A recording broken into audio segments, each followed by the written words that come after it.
Hello, my name is Chizoba Obasi and I'm a data scientist. Today I'm going to be talking to you about a model which I made to predict the results of a soccer game.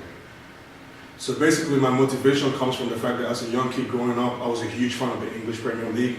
I've played soccer for over half a decade of my life, and basically I was interested as to how the most productive and the most lucrative league in the world estimates how the results of the game work, and that ties into the main basis of sports betting industry.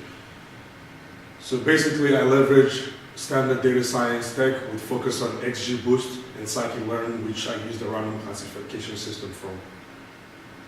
So my main goal was to predict the results of a soccer game, and basically in a soccer game the outcome is either a win, a loss, or a draw.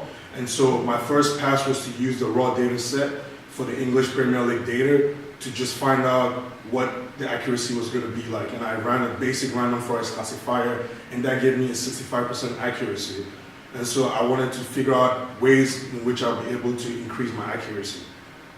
So the first EDA, which is the exploratory data analysis that I performed, was to see what implicit home advantage bias looked like, and it coincided with what I expected. So the top teams plus the median classified teams in the league do well at home. And so implicitly, this gave them a huge advantage when they played at home.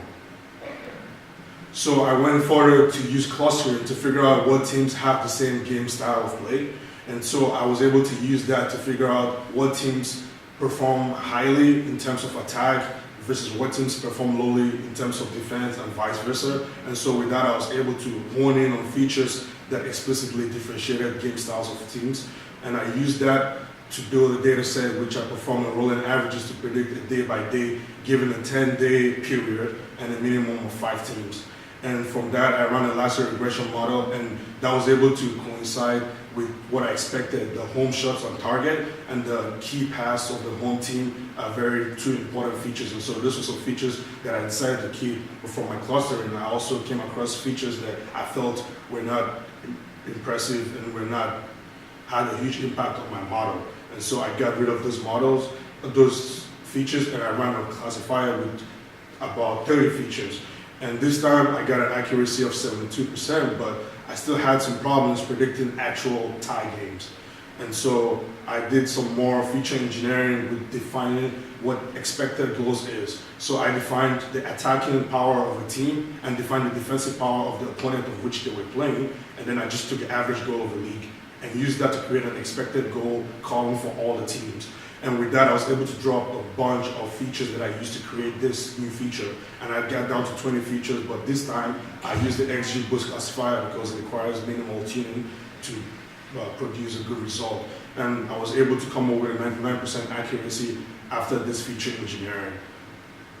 And so basically my conclusion from the project was that coming into this, I knew a lot about soccer, and I knew that feature selection will be important because some features affect the game more than others. And so this was the motivation to iron out those features and focus on them, and that proved to be true. Going forward in the future, individual player stats will be something I would like to look more into: player injury, player rest time, coaching tactics, and also winning by a goal, 2 goals, 3 goals. How does that affect the model and how teams perform on average?